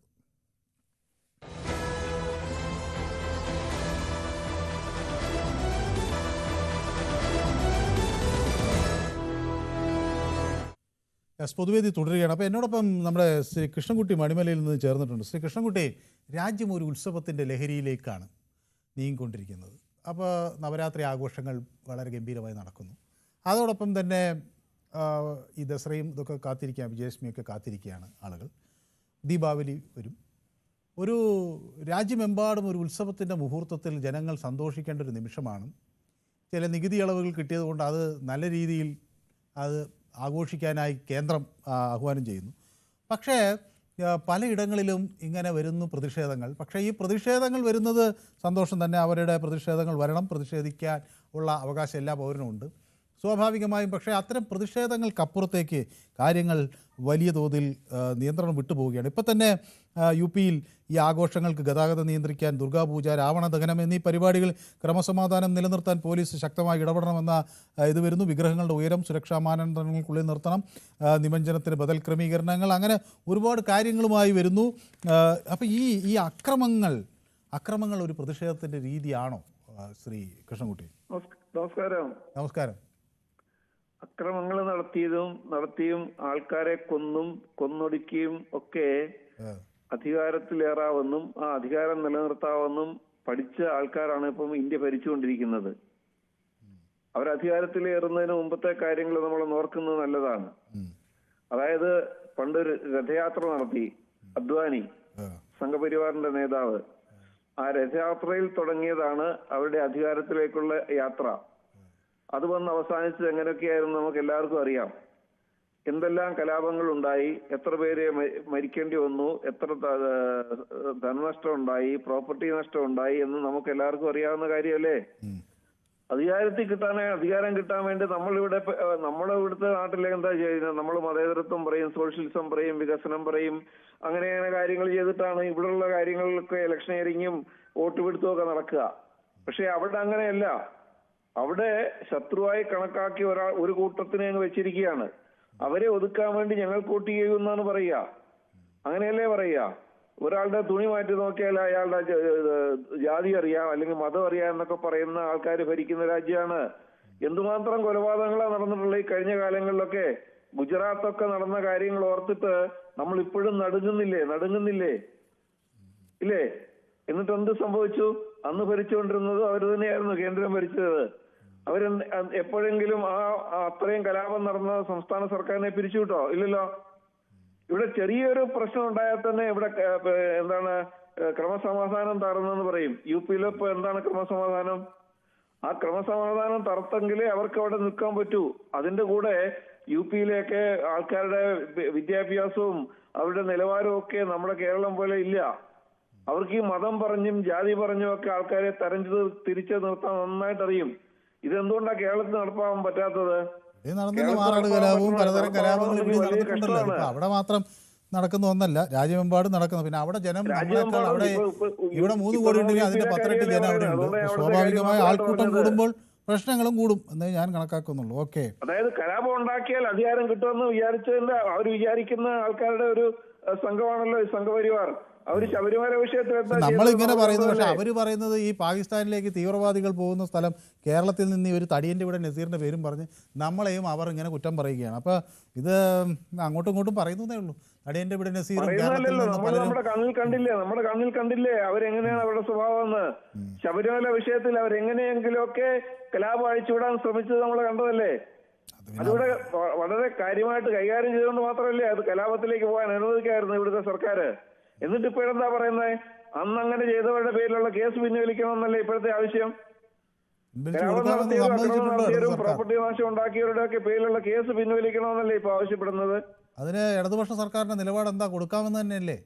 ഇല്ല, ഇടതുപക്ഷ സർക്കാർ കൊടുത്തിട്ടില്ലല്ലോ. അങ്ങനെ കൊടുക്കാമെന്ന് സമ്മതിച്ചിട്ടുമില്ലല്ലോ.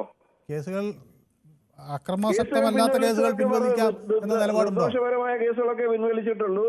ഈ പറഞ്ഞ പ്രോപ്പർട്ടി നാശം ഉണ്ടാക്കിയവരെ, അക്രമങ്ങൾ കാണിച്ചവരെ, കോഗ്നിസബിൾ ഒഫൻസ് നടത്തിയവരെ ഒന്നും കേസ് പിൻവലിച്ചിട്ടില്ല. പിൻവലിക്കാമെന്ന് ആരും വാക്ക് കൊടുത്തിട്ടുമില്ല. നമ്മൾ ഒരു കാര്യം ഓർക്കണം, ഒരു കട്ടിയല്ലേ, നമ്മുടെ ഒരു കാര്യം കൂടെ പറയാം. പണ്ട് ഇതുപോലെ ചെറിയ കലാപം നമ്മുടെ വിഴിഞ്ഞത്തുണ്ടാകാൻ തുടങ്ങിയപ്പോ അന്ന് സഖാവ് നയനാരായിരുന്നു മുഖ്യമന്ത്രി. നയനാർ ചെയ്തെന്താണെന്നറിയാമോ? 1 മണിക്കൂറിന് അവിടെ ഷൂട്ടർ സൈറ്റ് പ്രഖ്യാപിച്ചു. എല്ലാരും വീട്ടിൽ കയറി, അത്രേ ഉള്ളൂ. അങ്ങനെ വേണമെന്ന് വെച്ചാൽ അത് ഇച്ഛാശക്തിയുള്ള സർക്കാരിന് മാത്രമേ ഇങ്ങനെ ഒരു കലാപം ഉണ്ടാകാതിരിക്കാൻ നോക്കാൻ പറ്റുള്ളൂ. പക്ഷേ SDNോട് ചോദിക്കുന്നത് ഇത്രയുമായിട്ടും ഇന്ത്യയിൽ ഏറ്റവും കൂടുതൽ ISIS റിക്രൂട്ട്മെന്റ് നടക്കുന്നത് കേരളത്തിൽ നിന്നാണെന്ന് അങ്ങേക്ക് ഒരു പരാമർശം ഇവിടെ എതിർത്ത് വന്നിട്ടുണ്ട്. ഓക്കെ, ശരി, സമയം തരുന്നുണ്ട്. എന്താണെന്ന് വെച്ചാൽ ഈ ദാസൻ എനിക്ക് വളരെ വേണ്ടപ്പെട്ട ഒരു പ്രേക്ഷകനാണ്. അദ്ദേഹം കാത്തിരിക്കുന്നത്, അദ്ദേഹം ദേഷ്യം പിടിക്കും. ഈ ദാസൻ ഞാൻ കേൾക്കുന്നുണ്ടോ? ഞാൻ ഈ ദാസൻ എന്നോട് ദേഷ്യം. മഴയാണോ? മഴ അപ്പൊ തണുത്ത അന്തരീക്ഷമാണ്. ഞാൻ വിചാരിച്ചു ദാസൻ ഇങ്ങനെ ഫോണിൽ അവിടെ വെയിറ്റ് ചെയ്തുകൊണ്ടിരിക്കുമ്പോൾ ചിലപ്പോൾ ദേഷ്യം വരാൻ സാധ്യത. അങ്ങനത്തെ പ്രശ്നമൊന്നുമില്ല. ഞാൻ പറയുന്ന മനു, ഈ കേരളത്തില് ഒരു ആക്രമണ സംഭവം ഉണ്ടാകുമ്പോൾ, രാഷ്ട്രീയമായിട്ട് ആക്രമണം ഉണ്ടാകുമ്പോൾ ഒരു ഭാഗത്ത് CPM ഉണ്ടാകും. നമ്മൾ കേൾക്കുന്നതാണ്. അതേപോലെ ലോകത്തിൽ എവിടെ ഏത് ആക്രമണം ഉണ്ടാകും ഒരു ഭാഗത്ത് എന്തുകൊണ്ട് മുസ്ലിങ്ങൾ ഉണ്ടാകുന്നുണ്ട്. ഈ മുസ്ലിങ്ങളെ ചിന്തിക്കണം. മുസ്ലിങ്ങളിൽ ചിന്തിക്കണം എന്താണെന്നാല്, നിങ്ങൾ ആദ്യം ചിന്തിക്കുക, സ്വന്തം ആദ്യം സ്വയം ഒരു വിമർശനം നടത്തുക. എന്തുകൊണ്ട് എല്ലാ ആക്രമണത്തിലും ഒരു ഭാഗത്ത് മുസ്ലിങ്ങൾ ഉണ്ടാകുന്നുണ്ട്? അതെന്തുകൊണ്ടാണ്? അന്ധമായിട്ട് മതം തലക്ക് പിടിച്ച ആ അവസ്ഥയിൽ നിന്ന് നിങ്ങൾ മാറി വരണം. നിങ്ങളുടെ ലോകത്തെ ആരും നിങ്ങളെ വെറുതെ വിടില്ല. അങ്ങനെ നിങ്ങൾ അധികം കളിച്ചാൽ നിങ്ങൾ ആരും വെറുതെ, ഈ ഹിന്ദുക്കളായിക്കോട്ടെ, മുസ്ലിങ്ങളായിക്കോട്ടെ, ക്രിസ്ത്യാനിയായിക്കോട്ടെ, ഈ മതത്തിന്റെ പ്രാന്തങ്ങളെന്ന് ആരെയും വെറുതെ വിടില്ല. അതുകൊണ്ട് മുസ്ലിങ്ങൾ എപ്പോഴും ചിന്തിക്കുക, ഞങ്ങൾ കമ്മ്യൂണിറ്റോടെ ഇപ്പൊ ഞാൻ ഏറ്റവും കൂടുതൽ മുസ്ലിങ്ങളെ ഇഷ്ടപ്പെട്ട ആളാണ്. പക്ഷെ ഈ ആഗോള മുസ്ലിങ്ങൾക്ക് എന്തെല്ലോ മിസ്റ്റേക്കുണ്ട്. അള്ളാഹുവിന്റെ രാജ്യം ഉണ്ടാക്കാൻ വേണ്ടി ശ്രമിക്കുന്നതാണെങ്കിൽ അത് നടക്കൂല. ഈ ലോകത്തെ ആരും സമ്മതിക്കില്ല എന്ന് മാത്രമേ പറയാനുള്ളൂ. മനു, സമയം കഴിയുന്നില്ല. ബിനോയ് കൊല്ലത്ത് എന്നോടൊപ്പം ചേരുന്നുണ്ട്. ബിനോയ്, ഇത് നമ്മളിപ്പോ ലഡാക്കിലെ സംഭവം ഞാൻ കണ്ടു. അത് ആദ്യം അതിനെ അനുകൂലിച്ച ആളുകളാണ് ഒരു സുപ്രഭാതത്തിൽ അതിനെ എതിർപ്പുമായി വരുന്നത്. ലഡാക്കിൽ കേന്ദ്ര ഭരണം വന്നപ്പോൾ അതിനെ ആദ്യം അനുകൂലിച്ചവർ പെട്ടെന്ന് അത് മാറുന്നു. അതോടൊപ്പം തന്നെ ആദ്യം ഒരു നിരാഹാര സമരമാണല്ലോ സോനം വാങ്ചുക് തുടങ്ങുന്നത്. പിന്നീട് അത് പെട്ടെന്ന് അക്രമാസക്തമാകുന്നു. അപ്പോൾ ഒരു പരിസ്ഥിതി പ്രവർത്തകൻ എന്തായാലും ഇങ്ങനെ അക്രമാസക്തമായ ഒരു പ്രതിഷേധ രീതി അവലംബിക്കില്ല എന്ന് ഞാൻ വിശ്വസിക്കുന്നു. അപ്പോൾ ഇതിൻ്റെയൊക്കെ പിറകിൽ ഇത് അക്രമത്തിലേക്ക് തള്ളിവിടാൻ ഈ പ്രശ്നങ്ങൾ, സംഘർഷങ്ങൾ, പ്രക്ഷോഭങ്ങൾ ഒക്കെ സംഘർഷങ്ങളും അതുപോലെ അക്രമങ്ങളുമായി മാറ്റാൻ എന്താണ് അതിൻ്റെ പുറകിൽ എന്തായിരിക്കാം പ്രവർത്തിക്കുന്നത്? വളരെ നമസ്കാരം. അത് ലഡാക്കും രണ്ട് ലഡാക്കിലും സത്യത്തിൽ അവിടെ മിലിറ്ററി ഇറങ്ങി പ്രശ്നം ഉണ്ടാക്കിയ സോനം വാങ്ചുക്ക് നിങ്ങൾ പറഞ്ഞതുപോലെ സമാധാനമായ ഒരു സമരമാണ് അദ്ദേഹം നടത്തിയത്. അദ്ദേഹം തന്നെ പറഞ്ഞു, ഞാൻ ഈ സമരത്തെ അക്രമമായപ്പോഴും ഞാൻ പറയുന്നു ഇത് അക്രമമല്ല നമുക്ക് വേണ്ടത് സ്വയംഭരണ, അതായത് സ്റ്റേറ്റ് എന്ന് പറഞ്ഞ അധികാരമാണ് നമുക്ക് വേണ്ടതെന്ന് പറഞ്ഞു. ഇത് രണ്ടാണ്. പക്ഷേ അദ്ദേഹത്തിന്റെ പ്രസംഗങ്ങളെല്ലാം പ്രകോപനപരമായിരുന്നുവെന്നും അത് വയലൻസ് ഇൻസ്റ്റിഗേറ്റ് ചെയ്യുന്നതായിരുന്നുവെന്നും പിന്നെ കേന്ദ്ര ആഭ്യന്തര മന്ത്രാലയം ആരോപിക്കുകയാണ്. അല്ല, നമ്മളത് എവിടെയും കേട്ടില്ലല്ലോ. ഇത്രയും സോഷ്യൽ മീഡിയയും ഇതുള്ളൊക്കെ ഞാൻ ഇന്നലെ മെനയാന്നൊക്കെ യൂട്യൂബിൽ നോക്കിയായിരുന്നു. ഈ സോനം പറഞ്ഞതിനകത്ത് എന്തെങ്കിലും പ്രകോപനപരമുണ്ടോ എന്ന് നോക്കുമ്പോൾ ആ ഒരു പ്രസംഗം പോലും എവിടെയും കേട്ടില്ല. ഞാൻ സെർച്ച് ചെയ്ത് നോക്കി. പക്ഷെ അതല്ല, അത് അത് കേന്ദ്ര ഗവൺമെന്റ് പല രീതിയിലും പലതും പറയും. കാരണം ഇപ്പൊ കേന്ദ്രം ഭരിക്കുന്നത് സംഘപരിവാർ ആണ്. സംഘപരിവാറിനൊരു ഹിഡൻ അജണ്ടയുണ്ട്.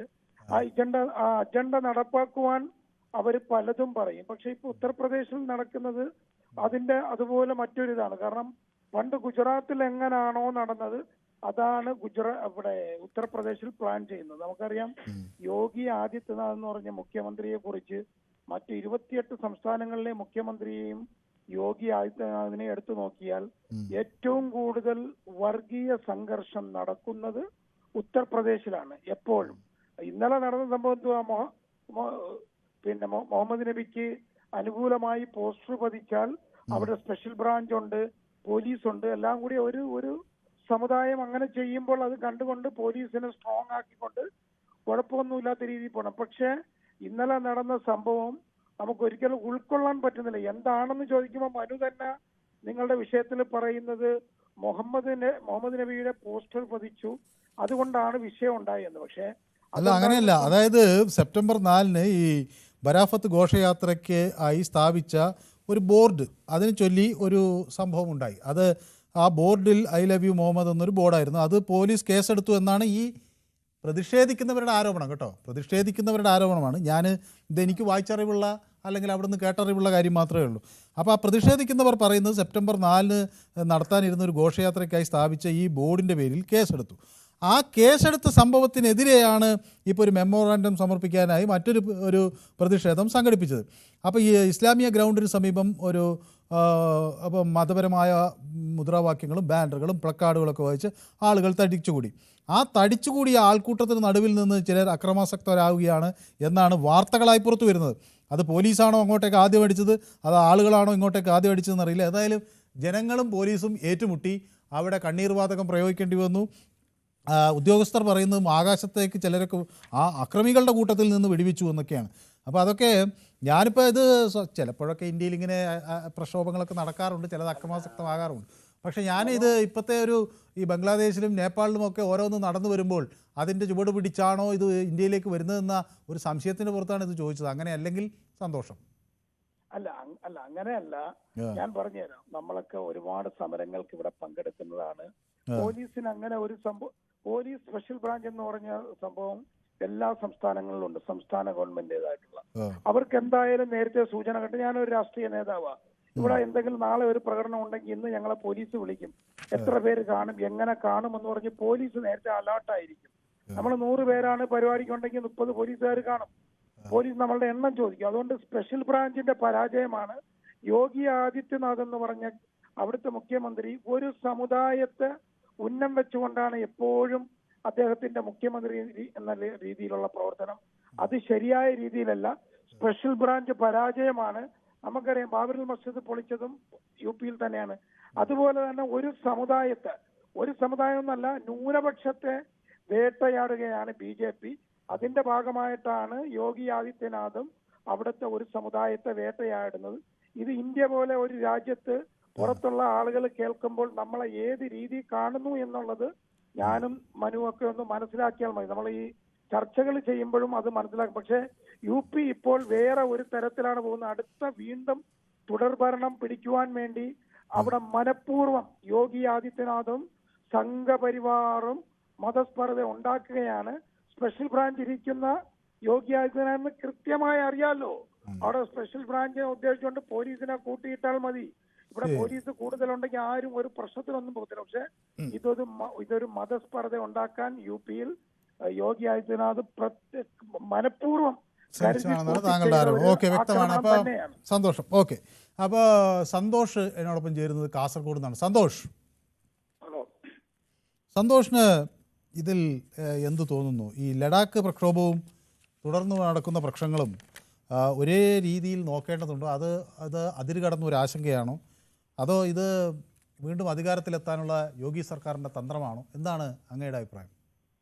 ഇത് രാഷ്ട്രീയ തന്ത്രമാണ്. കാരണം ഒരു ഭൂരിപക്ഷ സമുദായം മറ്റുള്ള ന്യൂനപക്ഷങ്ങളെ അവര് അക്രമം നടത്തുന്നു എന്ന് പറഞ്ഞ് വർഗീയതയിലേക്ക് കൊണ്ടുപോകാനുള്ള ഒരു ഇതാണ്. ഇങ്ങനെ മുസ്ലിം ചിത്രീകരിക്കുമ്പോൾ പുറത്തുനിന്ന് ഫണ്ട് വരും, പുറത്തുനിന്നുള്ള അക്രമങ്ങൾ. കാരണം അവരെ മതത്തിലുള്ളവരെ ഇന്ത്യയിൽ ആക്രമിക്കുന്നു എന്ന് പറയുമ്പോൾ പുറത്തുനിന്ന് നമ്മൾ കാശ്മീർ വഴിയൊക്കെ ആള് നുഴഞ്ഞു കയറും, അക്രമങ്ങൾ അവിടെ ഇവിടെ ബോംബ് പൊട്ടും. കാരണം ഈ രാഷ്ട്രീയക്കാർ തന്നെയാണ് ഇത് ഈ ഇന്ത്യയുടെ സമാധാനം കളയുന്നത്. കാരണം വർഗീയത കൊണ്ടുവന്നു കഴിഞ്ഞാൽ രാഷ്ട്രീയക്കാർക്ക് ഇതിൽ ഭരണം നിയന്ത്രിക്കാനാവുള്ളൂ, അവർക്ക് തുടർ ഭരണം കിട്ടുള്ളൂ എന്നുള്ളത് ഇവർക്കറിയാം. എനിക്ക് പറയാനുള്ളത്, നേരത്തെ ശബരിമല ഇഷ്യൂല് പ്രോപ്പർട്ടി തകർത്തവരെ മാത്രം കേസ് പിൻവലിക്കാറുണ്ട്. ഇതിനെക്കാട്ടിലും വലിയ പ്രോപ്പർട്ടി തകർത്ത ഒരു കേസ് ഉണ്ട് എവിടെ? നിയമസഭയില്. അവിടെയാണ് അവിടത്തെ കേസ് പിൻവലിക്കാൻ ഇതേ സർക്കാർ തന്നെയാണ് പോകുന്നത്, അല്ലെ? ഓർത്തു നോക്കണം, പാവനമായ സ്ഥലം എന്നാ പറയുന്നത് നിയമസഭ. അവിടത്തെ പ്രോപ്പർട്ടി മൊത്തം തകർത്താടിയിട്ട് അവിടത്തെ കേസ് പിൻവലിക്കാൻ പോകുന്ന സർക്കാർ ഇത് ഇവിടെ അവരുടെ ആചാരങ്ങളും എല്ലാം നിലനിർത്താൻ വേണ്ടി സമരത്തിനിറങ്ങിയവരെ ചെയ്തതിന് അവരെ കേസ് പിൻവലിക്കാൻ പറ്റുന്നില്ല. ഒന്ന് വിചിത്രം നോക്കണം. ഇവിടെ കേരളത്തിൽ ഇതാണ് സാർ സംഭവിക്കുന്നത്. കാരണം രാഷ്ട്രീയം നിലനിർത്താൻ വേണ്ടി മതങ്ങളെ തമ്മിൽ വേർതിരിക്കുക, വർഗീയതയിലേക്ക് ഉണ്ടാക്കുക. ഇതാണ് രാഷ്ട്രീയക്കാർ തന്നെയാണ് നമ്മളെ ഇന്ത്യയെ തന്നെ നശിപ്പിക്കുന്നത്. വർഗീയത കൊണ്ട് ഇവർക്ക് ഭരണം തുടരാനാവുള്ളൂ. ഏത് പാർട്ടി ആയാലും ഇതിനാണ് വർഗീയത കൊണ്ടുവരുന്നത്. വർഗീയത കൊണ്ടുവരുമ്പോഴത്തേക്ക് വിദേശ ശക്തികൾ ഇടപെടും. വിദേശത്തുള്ള ശക്തികൾ അവരെ ഒരു മതത്തെ, നമ്മളിപ്പം ബംഗ്ലാദേശിൽ ഹിന്ദുക്കളെ ആക്രമിച്ചു എന്ന് പറയുമ്പോൾ നമുക്ക് ഉണ്ടായില്ലേ വേദന? അതേപോലെ തന്നെ ഇവിടെ മുസ്ലിങ്ങളെയൊക്കെ ആക്രമിക്കുമ്പോൾ മുസ്ലിം രാഷ്ട്രങ്ങൾ ഇങ്ങോട്ട്, നമ്മളെ അടുത്ത പാകിസ്ഥാനിൽ നിന്നൊക്കെ ഇങ്ങോട്ട് നുഴഞ്ഞു കയറും, ഇവിടെ ബോംബുകൾ പൊട്ടിക്കും. അത് ഇവർക്ക് ആവശ്യമാണ്. ഇവർക്ക് ഈ രാഷ്ട്രീയ കക്ഷികൾക്ക് ആവശ്യമാണ് ഇത് ഇവിടെ വർഗീയത ഉണ്ടാവണം, എന്നാലും ഇവരുടെ കാര്യങ്ങൾ നടക്കുള്ളൂ. അതാണ് എനിക്ക് പറയാനുള്ളത്. ശരി, വ്യക്തമാണ് താങ്കളുടെ അഭിപ്രായം. ദീപു കൂടി എന്നോടൊപ്പം ചേരുന്നുണ്ട്. ദീപു,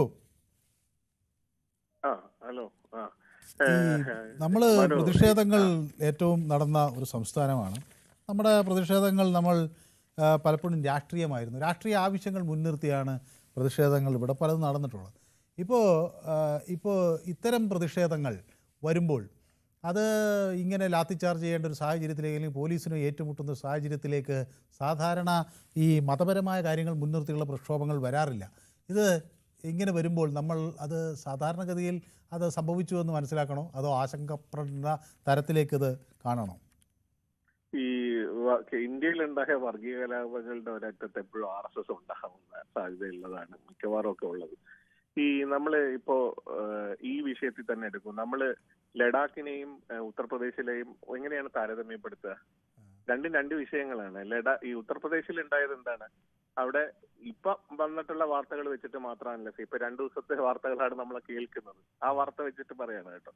അതായത് അവിടെ മനു പറഞ്ഞതുപോലെ നബിദിനത്തിന് അവര് റാലിയായിട്ട് പോകുമ്പോ അവിടെ ഒരു ബാനർ എന്ന് പറഞ്ഞു കഴിഞ്ഞാൽ വലിയ ബാനർ ഒന്നും അല്ല കേട്ടോ, ഒരു 1.5 മീറ്റർ നീളവും വീതിയും ഒരു 2 മീറ്ററോ വല്ല ഉള്ള ബാനർ. അതാണ് ഞാൻ ചിത്രത്തിൽ കാണുന്നത്. ഈ ഐ ലവ് മുഹമ്മദ് എന്ന് എഴുതിയിട്ടുണ്ട്. ഈ നബിദിനത്തിന് പോകുമ്പോ ഐ ലവ് മുഹമ്മദ് എന്നല്ലാതെ നമ്മൾ വേറെന്താ എഴുതുക? അപ്പൊ അങ്ങനെ എഴുതി അവിടെ നിന്ന് വെച്ചു. ആ വെച്ചതിനെ എന്തിനാണ് അവിടുത്തെ ഹിന്ദുത്വ തീവ്ര ആൾക്കാർ പോയി അതിന് പ്രശ്നങ്ങൾ ഉണ്ടാക്കാൻ പോയത്? നമ്മള് ഈ പലയിടത്തും ഇല്ലേ, ഈ ഉത്തർപ്രദേശിൽ പലയിടത്തും കാണാമായിരിക്കുമല്ലോ ജയ് ശ്രീരാം എന്നുള്ളത് ഇല്ലേ, വരച്ചു വെച്ചിട്ടുണ്ടാവും, ബോർഡ് ഉണ്ടാകും, ഇല്ലേ എവിടെ ഇല്ലേ? അപ്പം അതൊക്കെ അതിനൊന്നും ആരും ഏതെങ്കിലും ഒരു മുസ്ലിം പോയി കുറ്റം പറയുകയോ അല്ലെങ്കിൽ അതിനെ ജാഥ നടത്തുകയോ വല്ലതും ചെയ്തിട്ടുണ്ടോ? അപ്പൊ ഇത് ഇത്രയും ചെയ്തതിന് പോലീസിന്റെ ഏകപക്ഷീയമായ നടപടി, കേസെടുത്തത് മുഴുവൻ ഈ ഇസ്ലാം മതവിശ്വാസികളെ ആണ് കേസെടുത്തിട്ടുള്ളത്. ഇവര് തിരിച്ചു പരാതി കൊടുത്തു. ഈ പറയുന്ന ഹിന്ദുത്വ എന്തോന്നോ മോഹിത് വാജ്പേയോ അങ്ങനെ പറയുന്ന ഏതോ ഒരു സ്ഥിരം കുറ്റവാളിയായിട്ടുള്ള ഒരാളാണ്. അവർക്കെതിരെ ഒന്നും ഒരു കേസും ഇല്ല. അപ്പൊ അവര് ഈ വെള്ളിയാഴ്ച അവര് ജുമ കഴിഞ്ഞിട്ട് പോകുന്ന വഴിക്ക് ഇത് ചെയ്തു. അതിനകത്ത് ചെയ്യണോ വേണ്ടയോ എന്നുള്ളത് അത് അവർ ആലോചിക്കേണ്ടതാണ്. അത് ഏതൊക്കെ രീതിയിൽ ഉത്തർപ്രദേശ് എന്ന ഒരു സംസ്ഥാനത്ത് പോകുമെന്ന് അവർ ആലോചിക്കേണ്ടതാണ്. പക്ഷെ അതിനകത്ത് നുഴഞ്ഞു കയറിയവരാര് ഒന്നില്ലെങ്കിൽ ഇവരുടെ കൂട്ടത്തിലുള്ളവർ, അല്ലെങ്കിൽ RSSന്റെ അല്ലെങ്കിൽ ഹിന്ദുത്വ തീവ്രവാദികളിൽ ആരെങ്കിലും അതിനകത്ത് ഉണ്ടാവും ഈ സന്ദർഭമാണ്. അതായത് ഈ ഉത്തർപ്രദേശ് പോലെ ഒരു സ്ഥലത്ത് ഇങ്ങനെ ഒരു സാധനം ഉണ്ടാകുമെന്ന് അവിടുത്തെ ഇന്റലിജൻസിന് അറിയില്ലേ?